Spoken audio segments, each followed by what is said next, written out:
के पुनर्वास के लिए और स्थायी रहन बसेरा और इनके खाना पीना लाइट पानी की व्यवस्था की जाए।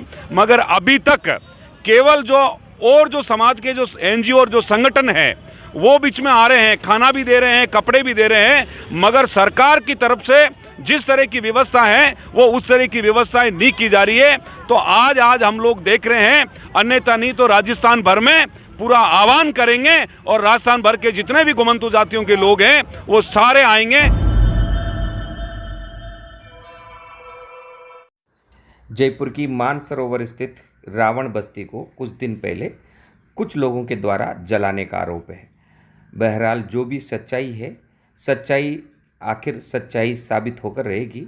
हम इस बस्ती पर खड़े हैं, आज तीसरा दिन है और इस बस्ती की हालत बड़ी दयनीय है। ऊपर छत नहीं, नीचे कुछ भी इनके हाथ में नहीं। ये लोग कभी भीख नहीं मांगते हैं, मेहनत से कमाकर जो मिल गया उससे ही अपना परिवार पालते हैं। लेकिन सब कुछ जलकर खाक हो चुके, इस खाक के रंग में काला पड़ चुका इनका भविष्य चिल्ला चिल्ला कर इस अवस्था के कारणों को कोस रहा है। बहुत से लोग ऐसे भी हैं जो इनकी मदद करने के लिए आगे आए हैं। बहुत से समाज सेवक और समाज सेवी संगठन आगे आ रहे हैं और बहुत से लोगों की ज़रूरत है।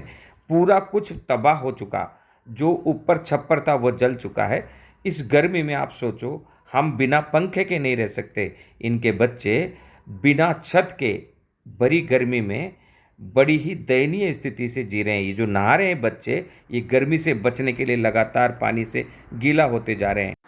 यहाँ जो आग लगी है उसे षड्यंत्र की संज्ञा देते हुए रत्ननाथ कालबेलिया प्रदेश अध्यक्ष घुमंतू विमुक्त जाति परिषद ने घोषणा की है कि वे शीघ्र ही सरकारी प्रशासन तथा अन्य व्यवस्थाओं को लेकर आंदोलन करेंगे। इनके साथ जो अन्याय हुआ है उसको नहीं होने देंगे, इन्हें न्याय दिलाएंगे। हम यहाँ पर आए हैं, यहाँ पर कुछ समाज के नेता भी हैं और समाज सेवक भी हैं और ये सामान वगैरह भी बांट रहे हैं। और इनको हमने कल भी देखा, कल भी ये इन लोगों के बीच में थे और इन लोगों की मदद कर रहे थे। हम आपसे जानना चाहते हैं कि कल जब आप आए तो क्या देखा और उसके बाद क्या घटनाक्रम रहा और आप किस संगठन से जुड़े हुए हैं? मेरा नाम रत्ननाथ कालबेलिया है। मैं घुमंतू विमुक्त जाति परिषद करके एक संगठन है, उनका प्रदेश अध्यक्ष हूँ। मैं भीलवाड़ा से बिलोंग करता हूँ। मुझे इस घटना का परसों के दिन मुझे इन बस्ती के जो मुखिया है जगदीश नाथ जी, जिनका कॉल आया था कि साहब मेरे पास 3 बजे शिवराम के लोग मेरे पास आए थे और उन्होंने ये कहा था कि 8 तारीख को इस ज़मीन का निर्णय हमारे पक्ष में आ गया है और आप ये ज़मीन खाली करो। तो उनका मुखिया का ये कहना था कि भाई हमारे को तो एमएलए साहब शिवराम जी जो थे, एमएलए साहब ने हमें यहाँ बिठाया है और बेकायदा उन्होंने लिख के दिया है कि आपको यहीं रहना है, यहीं आपका धंधा मजदूरी करो। जब आज क्राइसिस का वक्त था तब तो हमारे लोगों ने संघर्ष किया, उनका यूज कर लिया, और आज जब जमीन का निर्णय उनके पक्ष में आया तो उनके गुंडे मुवाली आते हैं। 3 बजे तो हमारे बस्ती के लोगों को धमकी देते हैं और फिर 4:30 बजे और ये धर्म कांटे की जो भीत है उसके पास से कोई पदार्थ केमिकल डालते हैं। 20 मिनट तो पूरी बस्ती में धुआं होता है और उसके बाद फिर एक ही जगह से आग का गुब्बारा निकलता है। तो ऐसे करके इनके खाने के, पीने के, इनके रास जेवर, ये लोग हैंडीक्राफ्ट का काम करते हैं, बांस की लकड़ी का काम करते हैं। ये बेंत होती है जो आसाम से लाके यहाँ उनके कुर्सी टेबल और सोफे बनाते हैं और ये बेचारे लोग महंगे भाव के ब्याज पे अपना कुछ धंधा करते हैं। एक ही मिनट में बल जल के इनका राख हो गया और इनके लिए हम माननीय जिला कलेक्टर साहब से कल घुमंतू जातियों के लोगों की तरफ से हम कलेक्टर साहब के पास गए, संबंधी एसडीएम को बुलाया, संबंधी तहसीलदार जी को बुलाया और 7 विभागों को पाबंद किया कि इनके पुनर्वास के लिए और स्थायी रहन बसेरा और इनके खाना पीना लाइट पानी की व्यवस्था की जाए। मगर अभी तक केवल जो समाज के जो एनजीओ और जो संगठन है वो बीच में आ रहे हैं, खाना भी दे रहे हैं, कपड़े भी दे रहे हैं, मगर सरकार की तरफ से जिस तरह की व्यवस्था है वो उस तरह की व्यवस्थाएं नहीं की जा रही है।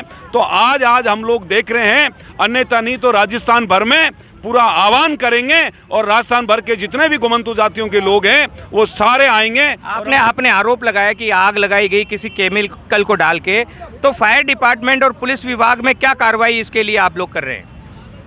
फायर डिपार्टमेंट तो उस टाइम में बता रहे हैं 10 से 12 दमकलें आई थी यहाँ पे, पुलिस विभाग कल हमारे पास यहाँ आए हैं, उन्होंने केवल एक एफआईआर लॉन्च की है। मैंने उनको निवेदन किया है कि 90 परिवार रहते हैं, 25 परिवार यहाँ से प्रभावित हुए हैं। तो मेरा ये कहना है कि सबकी पीड़ा अलग अलग है, सबके राज जेवर अलग अलग जले हैं, सबकी दुकानें अलग अलग जली है। तो मेरा निवेदन ये है कि एक एफआईआर लॉन्च होगी है और 25 एफआईआर और लॉन्च होना बाकी है।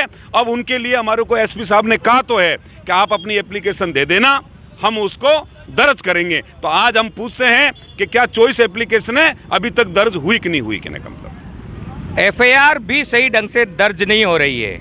और जैसा इन्होंने कहा है कि कोई केमिकल डाला गया, पहले धुआं उठा और उसके बाद आग लगी है। अगर ऐसा कोई आरोप लगता है, अगर ये सत्यता जांच नहीं होती है तो पुलिस उस इलाके को घेरती है, उसकी एफएसएल जांच करवाती है। यहाँ पुलिस एफआईआर ही ढंग से नहीं कर रही है तो जांच की बात तो बहुत दूर की बात है।